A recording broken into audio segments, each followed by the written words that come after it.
2024년 3월 말에 삼청동 안가에서 5명이 만난 거죠. 그렇습니다.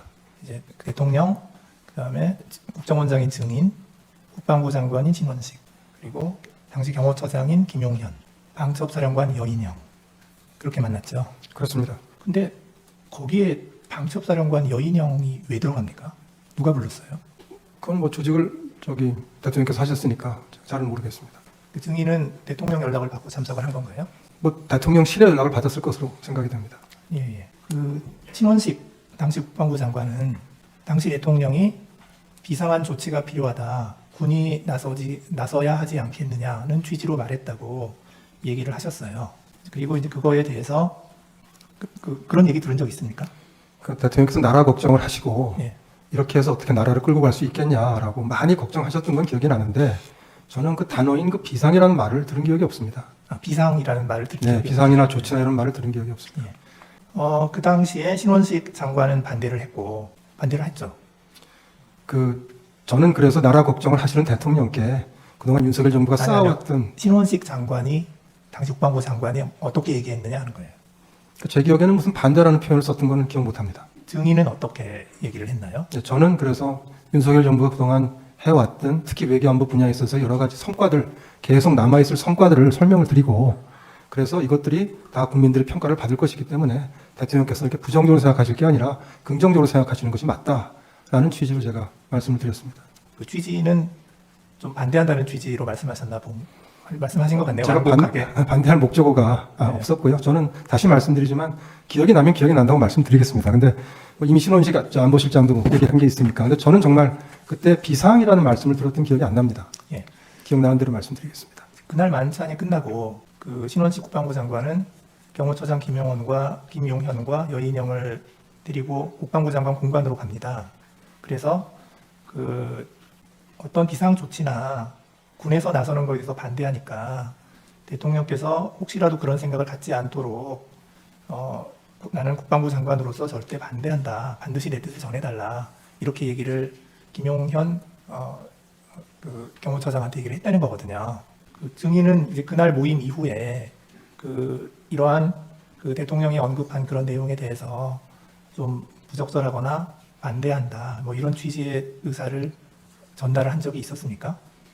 그 3월 하순인데 그 모임 이후에는 뭐 그런 모임이 다시 없었고 그 다음에 김용현 장관이 경호처장이 아닙니다. 신원식 국방장관이 그 후속 모임 전역을 가진 것도 사실은 비상계엄 이후에 저는 알게 됐고 계속 몰랐고 저한테 다시 무슨 비상조치라든지 비상계엄이라든지 하는 말씀을 대통령이 하신 적이 없습니다. 그러니까 사실 반대를 할 이유도 없었고 그렇습니다. 예. 그 증인은 국정원장이시니까 매주 대통령께 보고를 하나요? 그렇습니다. 거의 뭐 빠짐없이 매주에 한 번씩 합니다. 그 보고를 할 때 혹시 그런 이야기가 오간 적이 없었습니까? 비상조치나 비상계엄에 대한 얘기가 오간 적 없었습니다. 예. 신원식 장관은 이제 그 모임이 2024년 3월에 있었는데 그 2024년 9월에 국방부 장관에서 경질이 돼요. 그런데 이제 증인은 그 당시에 하여튼 반대하는 취지로 말씀하셨음에도 불구하고 계속해서 국정원장으로 계셨던 거죠. 예. 여인영 사령관은 이렇게 얘기를 합니다. 3월 말 삼청동 안가에서 신원식 국방부 장관이나 조태용 국정원장이 계엄을 말렸습니다. 제가 그 기억이 굉장히 생생했기에 그분들이 비상계엄 선포를 말릴 것이라고 생각했습니다. 이렇게 얘기하거든요. 여인영 방첩사령관은 그 3월 모임 때 그 대통령 얘기를 듣고 뭐라고 얘기했나요? 특별히 뭐 기억나지 않습니다. 여인영 사령관은 어떤 방첩사를 이제 원복시켜서 좀 제대로 기능하게 하는 것이 임무이기 때문에 그런 차원에서 이제 말씀들을 했던 것 같고 그 외에는 제가 특별히 기억나지 않습니다. 예. 이제 12월 3일 날 이제 대통령실 연락을 받고 그 대통령실에 갔을 때 이제 가는 경위부터 좀 제가 여쭤볼게요. 12월 3일 20시에 대통령으로부터 직접 전화를 받았다는 거죠. 그렇습니다. 그때 대통령이 어디세요라고 하니까 증인은 여기 있습니다 이렇게 말씀하셨던 거고. 네. 대통령이 미국 안 가셨어요라고 하니까 증인이 내일 떠납니다. 방금 미국 대사와 송별 만찬했습니다. 이렇게 대답한 적이 있나요? 네, 제 기억은 그렇습니다. 그리고 나서 대통령이 알겠습니다 하고 전화를 끊었죠. 예. 들어오라는 얘기 안 했고. 없었습니다. 그런데 이제 20시 5분에 대통령실 부속실장 강희구 이분이 증인에게 전화를 했죠. 예, 그렇게 기억합니다. 전화를 해서 어디 계십니까? 하니까 증인이 내곡동입니다. 이렇게 대답을 했고요. 네, 그러니까 강희구 부속실장이 지금 들어오세요. 이렇게 얘기를 해서 증인은 대통령실로 출발을 한 거고요. 그렇습니다. 예. 조금 이상한 거는 그날 그 한덕수 총리의 경우를 보면 8시 20시경에 대통령이 직접 전화를 해서 대통령실로 좀 왔으면 좋겠습니다. 누구에게도 말을 안 했으면 좋겠습니다. 이렇게 해서 왔다는 거거든요. 이게 한덕수 총리가 그 연락을 받았다는 내용이고요. 조태열 외교부 장관은 뭐라고 얘기하냐면 7시 54분에 대통령이 전화를 해서 지금 어디 계십니까? 라고 하니까 집입니다. 라고 하니까 지금 용산 집무실로 바로 올 수 있습니까? 차표는 됩니까? 이렇게 해서 바로 출발했다는 거거든요. 그리고 그날 또 그 통일부 장관 김영호 장관도 대통령으로부터 전화를 받았는데 이 전화 받은 게 조금 다릅니다. 저녁 약속이 있어서 식사를 마치고 휴대폰을 보니까 부재중 전화가 여러 번 와 있었는데 보니까 대통령실에서 여러 번 전화를 했더라. 그리고 이제 그랬는데 대통령께서 바로 그때 전화를 해가지고 대통령이 바로 용산으로 가능한 한 빨리 들어와라 이렇게 얘기를 하니까 그 김영호 장관이 어디로 가면 됩니까 하고 물었더니 대통령이 수행실장에게 물어보고 들어오세요라고 얘기했다는 거예요. 그러니까 이 김영호 장관은 아마 그 부속실에서 먼저 전화를 여러 번 했는데 이제 연락이 안 되니까 대통령이 전화 안 받는다고 그러니까 대통령이 바로 전화를 했던 것 같아요. 그다음에 이제 이상민 행안부 장관은 연락을 어떻게 받았냐면 6시 11분경에 김용현 국방부 장관으로부터 전화가 와서 지금 어디냐라고 묻기에 울산에서 김장 행사하고 회의하다가 서울 가는 길이다 라고 대답을 하니까 몇 시쯤 도착하냐라고 하니까 8시 넘어서 도착한다 라고 하니까 도착하는 대로 바로 용산으로 들어오라고 얘기를 했고 8시경에 역시 그 강희구 부속실장이 전화를 해서 용산으로 바로 들어오라고 해서 갔다는 거고요. 그래서 이렇게 쭉 보면 다른 분들은 전화를 한 번 받았어요. 그 대통령이 직접 전화를 하거나 아니면 부속실에서 전화를 하고 증인만 2번 받았거든요. 왜 그랬을까요? 저로서는 뭐 알기 어려운 부분이고 제 기억에 따라 말씀을 드렸습니다. 증인이 그 대통령실에 들어갔을 때 집무실에 여러 사람이 있었죠. 네, 원탁에 앉아 계셨습니다. 예, 대통령이 있었고 한덕수 국무총리가 있었고 네, 김용현 국방장관이 있었고 네, 이상민 행안부 장관이 있었고 박성재 법무부 장관이 있었고 네, 그다음에 김영호 통일부 장관이 있었고요. 맞습니다. 그 당시에 이제 거기 있는 사람들이 다 말렸다는 거잖아요. 네, 다 걱정들 하고 반대하고 걱정하고 했습니다. 증인도 반대했잖아요. 저도 걱정을 했습니다. 네. 저는 반대라는 표현을 쓰지 않아서 언론 보도에서 제가 우려 표시를 했다고 표현했습니다. 우려 표시를 했죠. 네. 그 당시에 이렇게 여러 명이 모여 있는 상태에서 증인이 발언한 게 그 전부입니까? 아니면 제 말은 대통령하고 독대한 적이 있느냐? 죄송합니다. 그 독대한 적은 없고요. 네. 그 제가 조사를 받으면서 이미 얘기를 한 것이지만 최상목 부총리가 대통령을 뵈러 들어갈 때 쫓아 들어가서 저도 한 말씀 하지 않으시도록 말씀드린 적이 있습니다. 그건 그 다음 나중 예, 얘기예요. 그건 최상목 부총리는 늦게 반이죠. 왔으니까. 네. 네, 그 나중 얘기거든요. 독대를 해서 무슨 말씀을 나눈 적은 없었습니다. 없고 최상목 부총리가 들어갔을 때 제가 쫓아 들어갔던 적이 한 번 있습니다. 쫓아 들어가서 역시 반대. 네. 뭐 반대는 아니지만 하여튼 우려. 하시지 말도록 말씀드렸습니다. 그 다음에 증인은 이제 국무회의 멤버는 아니지만 국무회의 할 때 증인은 어디 계셨어요? 국무회의 멤버가 아닌데. 그 대접견실에 한 20명 이상 앉을 수 있는 큰 테이블, 장방형 테이블이 있습니다. 거기에 이제 국무위원들이 쭉 다 앉고 저와 비서실장, 안보실장은 제일 끝자리에 가장 떨어진 끝자리에 앉아 있었습니다. 그랬군요. 그 국무회의를 이제 그 9시 21시 30분경에 시작을 했고 하여튼 회의를 시작을 했고 증인께서는 그 22시 45분에 대통령실을 출발하셨죠. 시간은 몇 분 틀릴 수는 있지만 대개 맞습니다. 네, 예, 맞죠, 그렇습니다. 맞죠. 예. 그런데 이제 그 대통령실에서 출발해서 이제 국정원으로 차를 타고 가고 있는데 대통령이 전화를 했어요, 증인에게. 그죠? 증인이 맞습니다. 전화 받았잖아요. 예, 근데 그때 대통령께서 원장님 참 미국 출장은 어떻게 하시기로 했어요? 라고 물었죠. 네, 그렇습니다. 예. 그래서 증인이 이런 상황에서 미국을 어떻게 가겠습니까? 라고 대답을 했고 대답하셨죠. 그렇게. 예, 그러니까 대통령께서 그렇지요. 지금 가기는 어렵겠지요. 라고 하고 전화를 끊었죠. 예, 그 통화를 한 게 지금 통화 기록상으로 보면 22시 55분에서 57분이거든요. 그런데 지금 또 통화 기록을 보면 대통령께서 그 홍장원 1차장에게 전화를 한 게 22시 53분이에요. 통화 시간이 1분 24초입니다. 꽤 길게 했어요. 그리고 지금 홍장원 차장의 진술에 의하면 그 전화 때 대통령께서 선말씀이 봤지, 비상계엄 발표하는 거 이렇게 하길래 홍장원 차장이 네 봤습니다 이렇게 하니까 대통령이 이번 기회에 싹 다 잡아들여, 싹 다 정리해, 국정원에도 대공수사권을 줄 테니까 우선 방첩사를 도와, 지원해, 자금이면 자금, 인력이면 인력, 무조건 도와, 이렇게 말을 했다는 거고, 홍장원 차장은 네 알겠습니다 라고 답변을 했다는 거예요.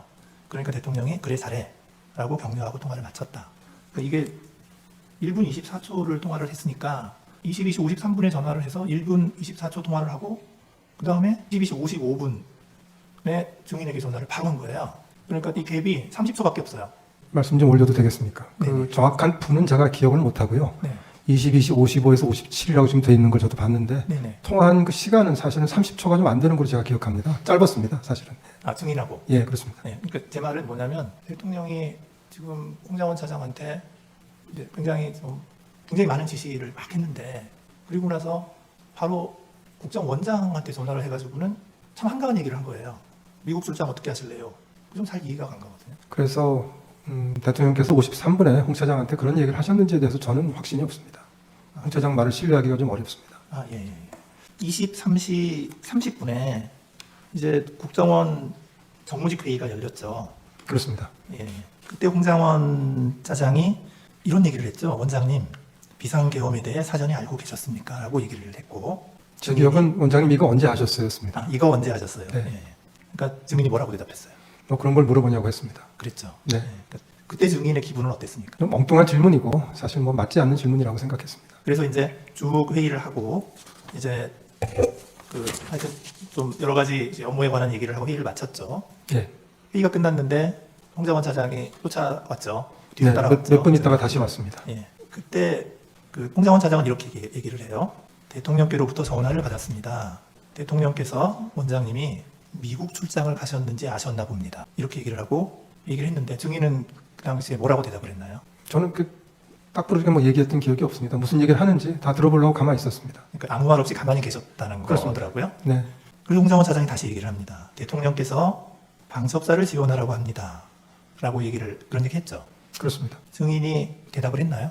무슨 얘기지 하고 생각을 했습니다. 대답은 안 하셨죠. 그 다음에 이어서 그 홍장원 차장이 근데 뭐 추가 지침을 주실 게 있느냐고 물어봤고, 그래서 제가 아까 정부직 회의에서 얘기한 대로 각자가 어떤 일을 비상계엄 하에서 국정원이 하게 되겠는지를 보고 내일 아침에 논의하자고 하지 않았느냐, 그렇게 합시다라고 답을 합니다. 그 앞에 홍장원 차장이 한 번 더 얘기를 하죠. 방첩사가 이재명, 한동훈을 잡으러 다닙니다. 그 앞이 아니고요. 그 다음인가요? 재판관님 이제 저한테는 처음에 와서 대통령께 전화를 받았다. 예. 제가 이제 궁금하죠. 뭐 무슨 말씀을 하셨나 했더니 이어서 뭐 방첩사를 도와주라고 했다. 저는 뭐 도와주라고 했다고 기억하는 데서 말씀처럼 저는 이제 듣던 얘기고 또 비상계엄하에서 방첩사를 우리가 도와줄 게 있지 않습니까?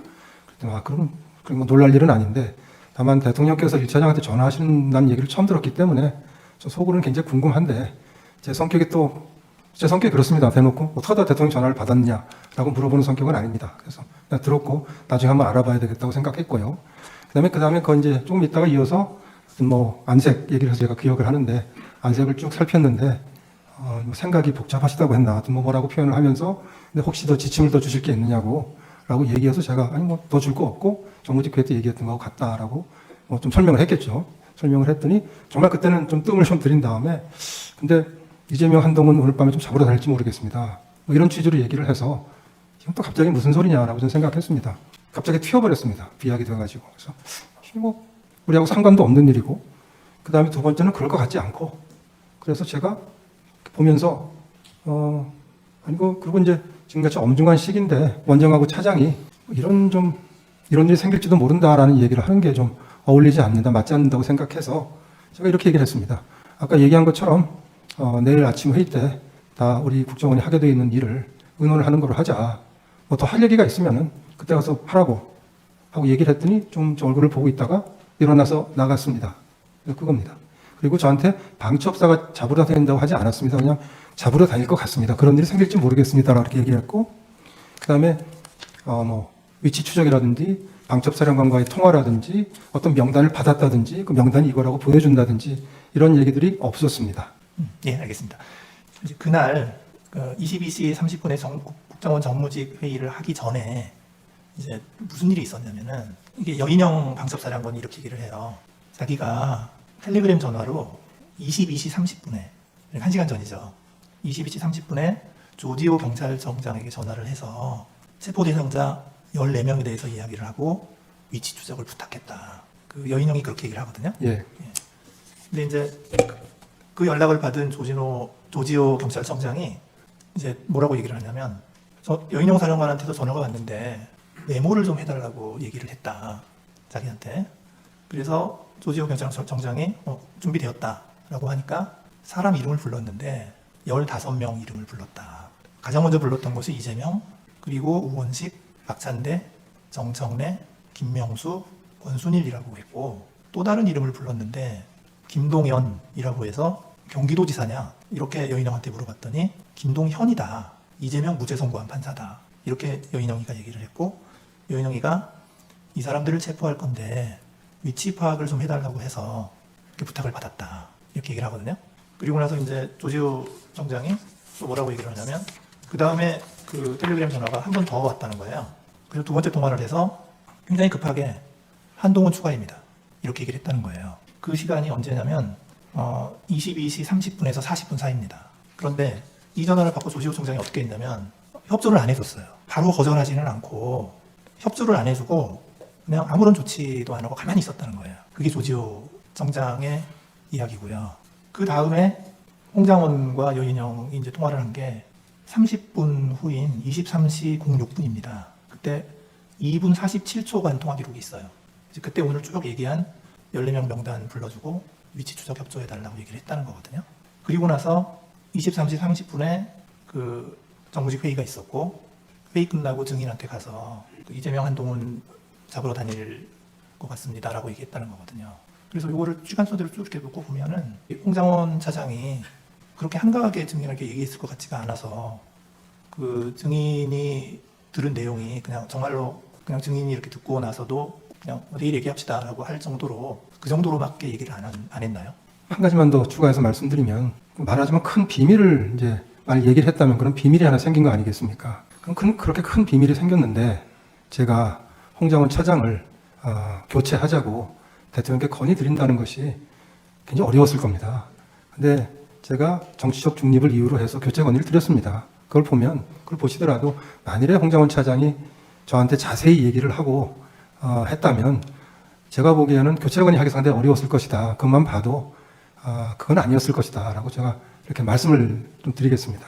김대우라고 그 방첩사의 단장이 있습니다. 그래서 그날 그 실제로 국회로 갔던 사람이거든요. 근데 이제 이분은 또 뭐라고 얘기를 하냐면 그 여인영 방첩사령관이 말씀하시기를 김용현 국방부 장관님으로부터 명단을 받았다면서 그 김대우 단장에게 수첩에 받아 적으라고 하였습니다.